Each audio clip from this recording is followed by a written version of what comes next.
أعوذ بالله من الشيطان الرجيم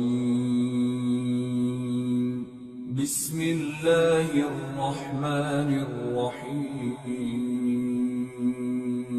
سورة الأعراف آیت نمبر 128.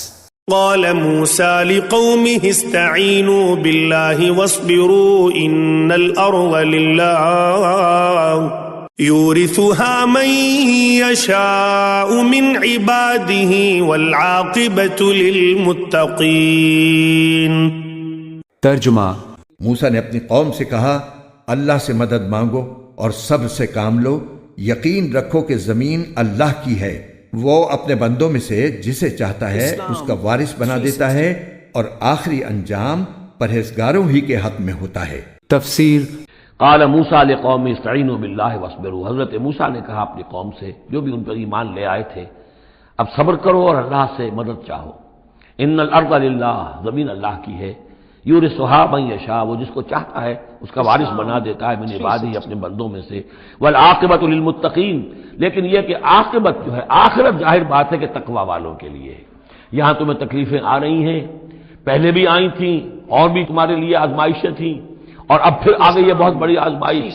تمہارے بیٹوں کو قتل کیا جائے گا، تمہاری صرف لڑکیوں کو زندہ رکھا جائے گا، لیکن صبر کرو. آیت نمبر 129.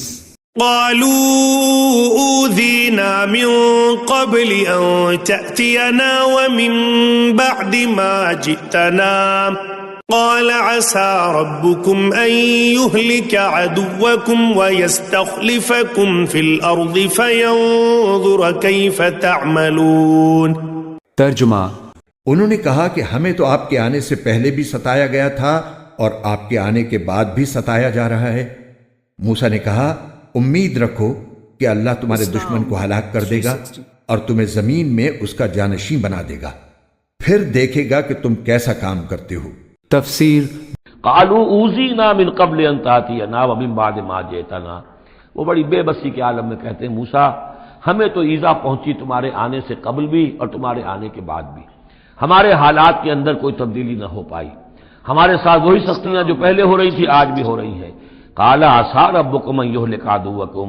حضرت موسیٰ نے فرمایا، گھبراؤ نہیں، ہو سکتا ہے عن قریب یہ ممکن ہے کہ اللہ تعالیٰ تمہارے دشمن کو ہلاک کر دے.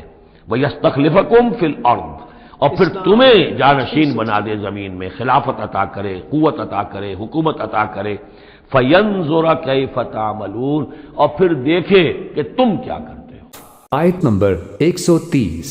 وَلَقَدْ أَخَذْنَا آلَ فِرْعَوْنَ بِالسِّنِينَ وَنَقْصٍ مِّنَ الثَّمَرَاتِ لَعَلَّهُمْ يَذَّكَّرُونَ. ترجمہ: اور ہم نے فرعون کے لوگوں کو قحط سالی اور پیداوار کی کمی میں مبتلا کیا تاکہ ان کو تنبیہ ہو. تفسیر: پیچھے آیت نمبر 94 میں اللہ تعالیٰ نے جو اصول بیان فرمایا تھا، اس کے مطابق پہلے فرعون اور اس کی قوم کو دنیا میں مختلف تکلیفیں دی گئیں تاکہ وہ کچھ نرم پڑیں. ان میں سے پہلا عذاب قحط کا مسلط ہوا اور اس کے نتیجے میں پیداوار میں کمی واقع ہوئی. آیت نمبر 131. فَإِذَا جَاءَتْهُمُ الْحَسَنَةُ قَالُوا لَنَا هَٰذِهِ وَإِن تُصِبْهُمْ سَيِّئَةٌ يَطَّيَّرُوا بِمُوسَىٰ وَمَن مَّعَهُ أَلَا إِنَّمَا طَائِرُهُمْ عِندَ اللَّهِ وَلَٰكِنَّ أَكْثَرَهُمْ لَا يَعْلَمُونَ. ترجمہ: مگر نتیجہ یہ ہوا کہ اگر ان پر خوشحالی آتی تو وہ کہتے یہ تو ہمارا حق تھا، اور اگر ان پر کوئی مصیبت پڑ جاتی تو اس کو موسیٰ اور ان کے ساتھیوں کی نحوست قرار دیتے. ارے یہ تو خود ان کی نحوست تھی جو اللہ کے علم میں تھی، لیکن ان میں سے اکثر لوگ جانتے نہیں تھے. تفسیر: فَإِذَا جَاءَتْهُمُ الْحَسَنَةُ، جب بھی کبھی درمیان میں حالات بہتر ہو جاتے تھے، اچھی صورتحال ہوتی تھی، قَالُوا لَنَا هَٰذِهِ، وہ کہتے تھے یہ تو ہمارے لیے ہے ہی، ہماری محنت کا، ہماری پلاننگ کا، ہماری مساعی کا، ہماری جدوجہد کا ثمرہ ہے. وَإِن تُصِبْهُمْ سَيِّئَةٌ، اور جب انہیں کوئی تکلیف آتی تھی، يَطَّيَّرُوا بِمُوسَىٰ وَمَن مَّعَهُ، تو اسے سمجھتے تھے کہ یہ موسیٰ اور اس کے ساتھیوں کی نحوست کی وجہ سے ہے. أَلَا إِنَّمَا طَائِرُهُمْ عِندَ اللَّهِ، آگاہ ہو جاؤ کہ ان کی نحوست، ان کی شوبی قسمت جو ہے وہ اللہ کے ہاتھ میں ہے. وَلَٰكِنَّ أَكْثَرَهُمْ لَا يَعْلَمُونَ، لیکن ان کی اکثریت علم نہیں رکھتی، سمجھتے نہیں۔ آیت نمبر 132۔ وقالوا مهما تأتنا به من آية لتسحرنا بها فما نحن لك بمؤمنين۔ ترجمہ، اور موسیٰ سے کہتے تھے کہ تم ہم پر اپنا جادو چلانے کے لیے چاہے کیسی بھی نشانی لے کر آ جاؤ، ہم تم پر ایمان لانے والے نہیں ہیں۔ تفسیر۔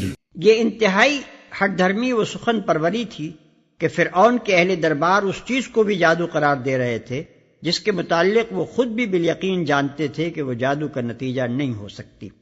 شاید کوئی بیوقوف آدمی بھی یہ باور نہ کرے گا کہ ایک پورے ملک میں قحط پڑ جانا اور زمین کی پیداوار میں مسلسل کمی واقع ہونا کسی جادو کا کرشمہ ہو سکتا ہے۔ اسی بنا پر قرآن مجید کہتا ہے کہ فلما جاءتهم آیاتنا مبصرة قالوا هذا سحر مبین وجحدوا بها واستيقنتها انفسهم ظلما وعلوا۔ سورہ نمل آیات 13-14۔ یعنی جب ہماری نشانیاں علانیہ ان کی نگاہوں کے سامنے آئیں تو انہوں نے کہا یہ تو کھلا جادو ہے، حالانکہ ان کے دل اندر سے قائل ہو چکے تھے، مگر انہوں نے محض ظلم اور سرکشی کی راہ سے ان کا انکار کیا۔ آیت نمبر 133۔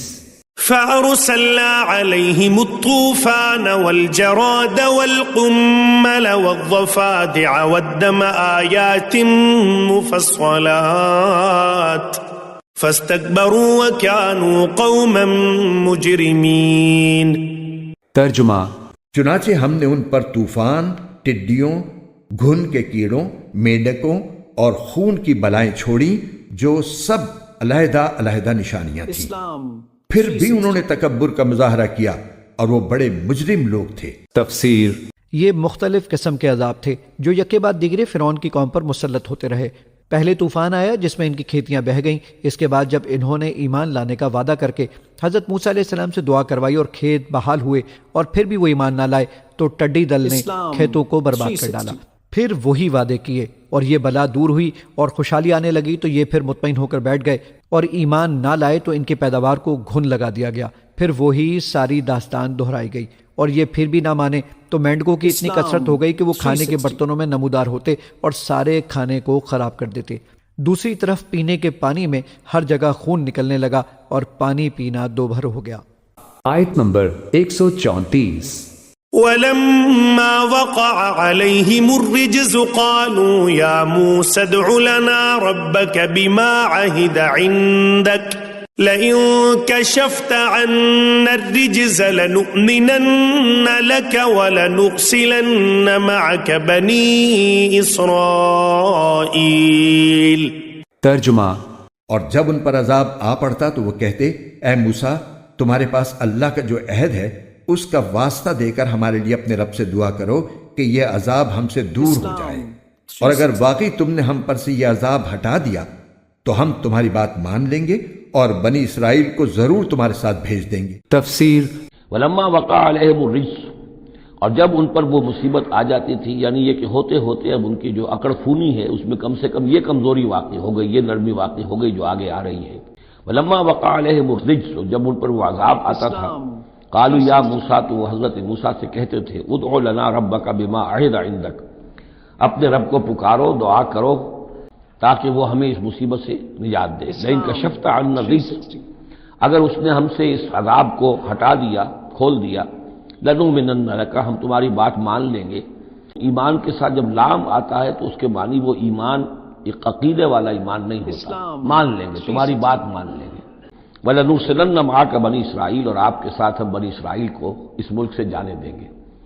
اصل میں وہ کیوں نہیں جانے دینا چاہتے تھے؟ اس لیے کہ ان کے لیے وہ بڑی ہی چیپ لیبر تھی، ان کے غلاموں کی حیثیت تھی اور بڑے بڑے بھاری کام ان سے کرواتے تھے۔ احرام مصر کی تعبیر میں نہ معلوم کتنے اسرائیلیوں کی ہڈیاں جو ہے وہ دفن ہیں، تو ظاہر بات ہے کہ وہ چیپ لیبر جو انہیں ملی ہوئی تھی اس کو چھوڑنے کے لیے آسانی سے وہ تیار نہیں تھے، تو فرمایا کہ ہم بھیج دیں گے آپ کے ساتھ بنی اسرائیل کو۔